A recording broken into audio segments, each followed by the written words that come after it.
When the one with the rifle gets killed, the one who is following picks up the rifle and shoots!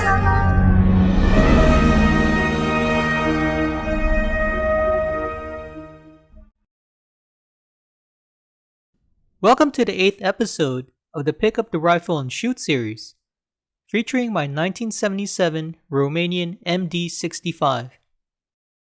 1977 was a good year. Star Wars was just released, the Atari 2600 made its iconic debut, and my Romanian MD65 rolled off the assembly line. There is something special with AK underfolders. They have a love-hate relationship with their owners. We love their iconic look so much that we are willing to take the extra abuse they give, especially with my Romanian one. From bruised chins and stabbed armpits during reloads, they are definitely not for everyone.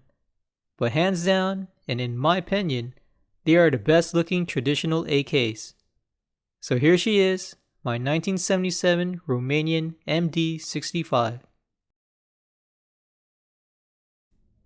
My MD65 started as a matching parts kit with no handguards and was assembled into a barreled receiver by Corey or Northwest Gun Supply in Idaho. Corey supplied the kit, receiver, and barrel and assembled them into a barreled receiver, and I would finish the rest of the assembly of the underfolder stock, put my own trigger group, and handguards. Corey did an outstanding job. The rivets were done very well and everything lined up nice and straight. He even sent photos of the progress and kept me updated through the whole build.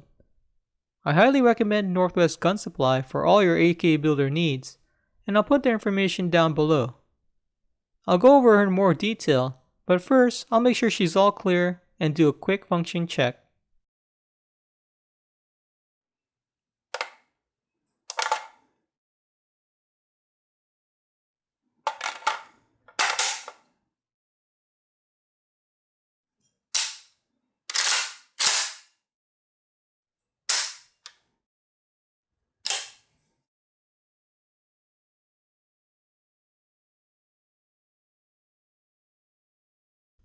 First up is the underfolder stock, which is iconic to the AK underfolder in its own right.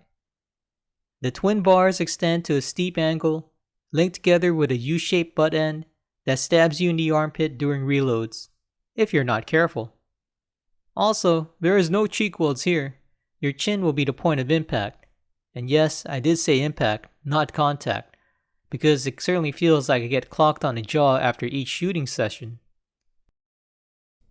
The folding mechanism itself is robust and sturdy. It folds simply by pushing a button and swinging her under the receiver, clearing even a 30-round mag, and also reverse dongs. Now, sorry, I'm not a dong type of guy. Then it locks securely into place with no hindrance to reloading or even charging.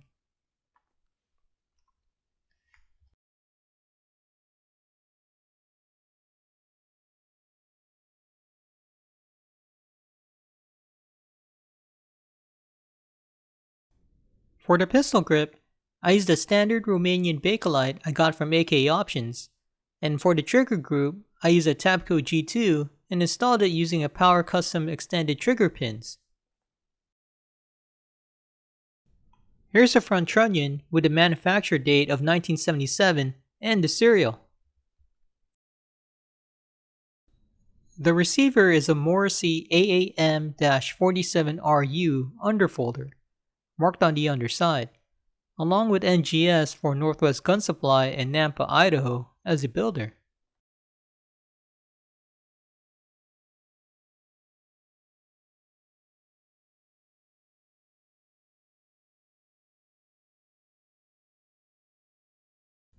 On the top, you can see how the underfolder stock sits on the sides of the receiver. Definitely no room for a side mount. The rear sight is a stock factory 1000 meter leaf sight,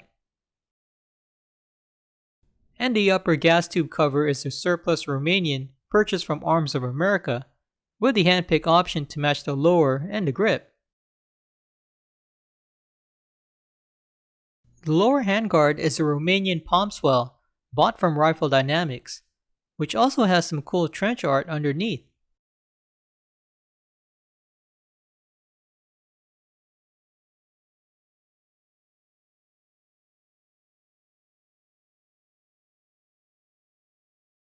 The barrel is a 4150 vanadium nitride treated with threads, and I used the original Romanian slant brake that came with the kit. I did file it down so it fits nice and tight against the front sight block.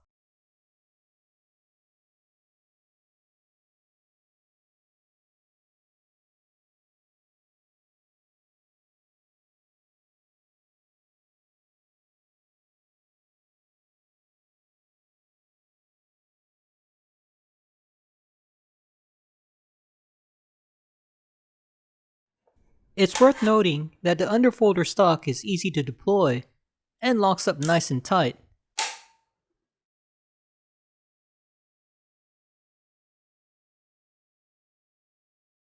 Now let's go flip her onto the other side.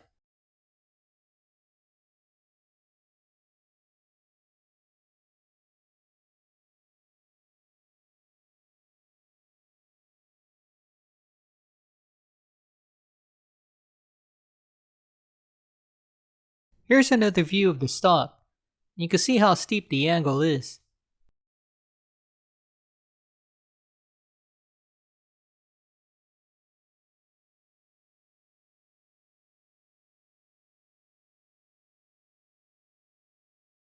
The stock safety was extremely stiff, and I had to bend it outwards and lightly sand the areas that were binding against the receiver. She's still a little stiff, but good enough for now. Corey also cut out the safety selector notches and added the appropriate Romanian markings for them, even including the FA, automatic fire, as a nice touch.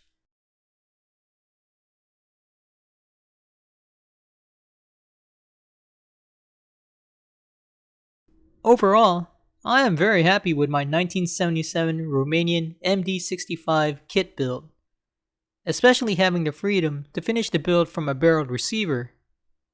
I've had no issues with all the parts I've used, but also did additional modifications definitely worth mentioning. So let's go see what's under the hood.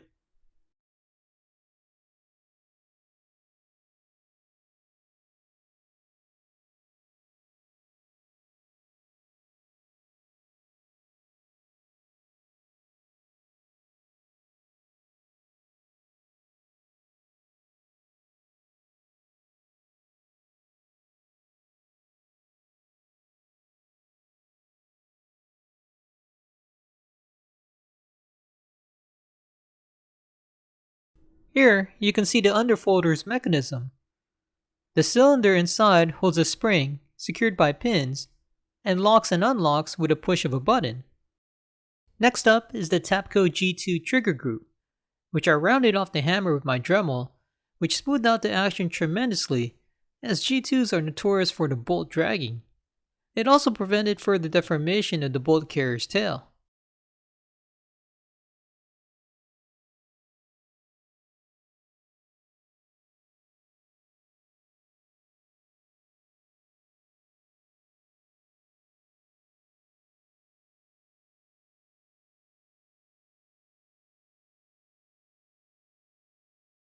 Next is the recoil spring assembly, which is also serialized to the parts kit. I also installed a new standard recoil spring, as you never know how tired these old military surplus ones are.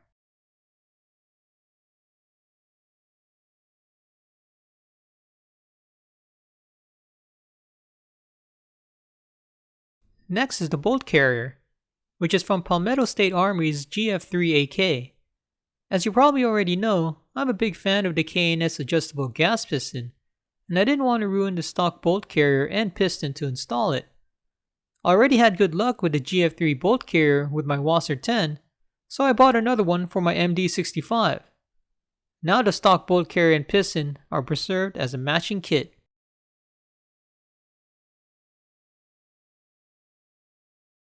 Here, you can see the stock MD65 bolt slipped right in with no issues, and the whole bolt carrier group fit perfectly into the receiver, headspacing just fine. Now, onto the K&S adjustable gas piston. I installed it using the AK piston rivet instead of the supplied roll pin for a cleaner look. When I tested the K&S for the first time, the MD65 would not even cycle, even with the collar completely closed. I contacted K&S and they sent me a small bore piston at no charge. What awesome customer service.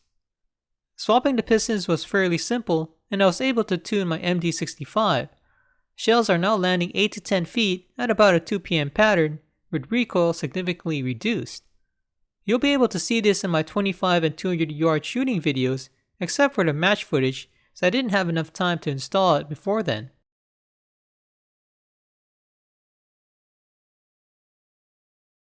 Now, let's go see how she shoots. Off to the 25-yard range.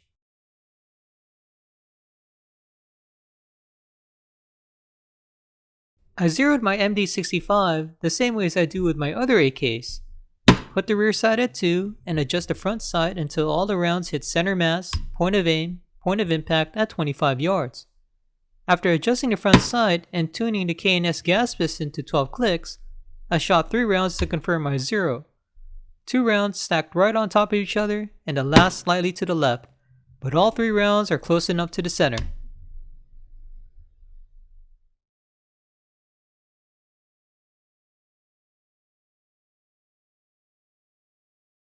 Now let's see how she does at 200 yards. My first shots at 200 yards with a 25-yard zero grouped very low and at times not even on paper. So I had to raise the rear sight to the 3 setting, which eventually worked out, but I never had this issue before in my other AKs. However, I do want to note that shooting prone with my MD65 was difficult for me. I couldn't get a consistent chin weld. After each shot, the stock would move down slightly due to the steep angle, breaking my weld and also affecting my follow-throughs. You can see the resulting elevation discrepancies. Well, enough with the excuses. Let's get it on with the first 5 rounds.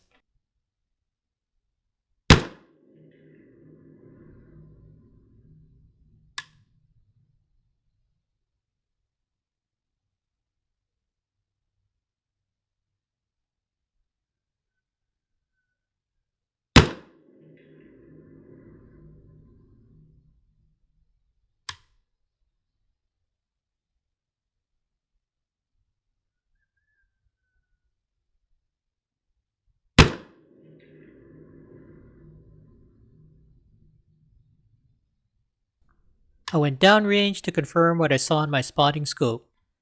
Definitely not what I was hoping for. At least 3 of the rounds grouped well together. One went high and to the left, and the other didn't even hit the paper. I had to review the video to see where it impacted, and I placed a circle around it so you can see it. Now back to the firing line and load up another 5 rounds. In my opinion, 10 rounds gives the shooter the best measure of what their weapon is capable of and what they're capable of. And 5 rounds isn't enough.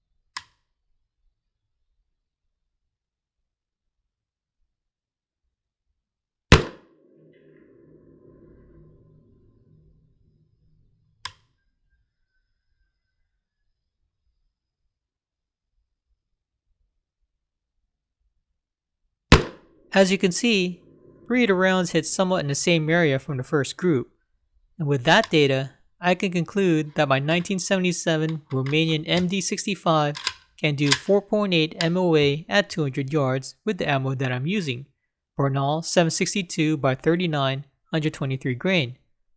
Shooting 10 rounds gives me an honest measurement of my capability with the ammo that I'm using. I will measure 8 out of 10 rounds, 80%, the same way as my previous videos, allowing 2 for shooter errors, flyers, and outliers. Shooting prone with the MD65 was not only challenging, as I stated in the beginning, but also punishing. I ended up with a swollen bruised chin the next day. As I stated, underfolders are not for everyone. Now let's see how she does at Texas Kalashnikov Comrade Aaron's division. For this match, I used the stock bolt carrier group and piston, as I didn't receive the small bore head in time for the match, but at least you'll see how far the shells were originally launching. This first clip is from my stage 4 called the Jae-wook Kim Golf Ball Ballbuster, which has a golf ball hanging on the string for the money shot. The stage starts with a rifle unloaded, at the beep, load a weapon, and shoot to neutralize one ball or block, knocking it off the stand behind the barricade. Once one target is neutralized, you must move to the other side and so forth until all are neutralized.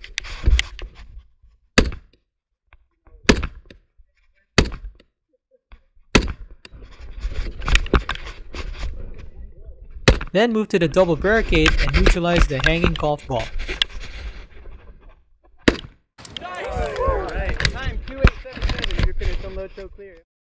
This next clip is from my stage 3, Pointy Stabby. The rifle is placed unloaded on the table. At the beep, throw an axe at the wood target where it just needs to hit, then load the weapon and move forward to neutralize all the targets along the berm. Ready. Stand by!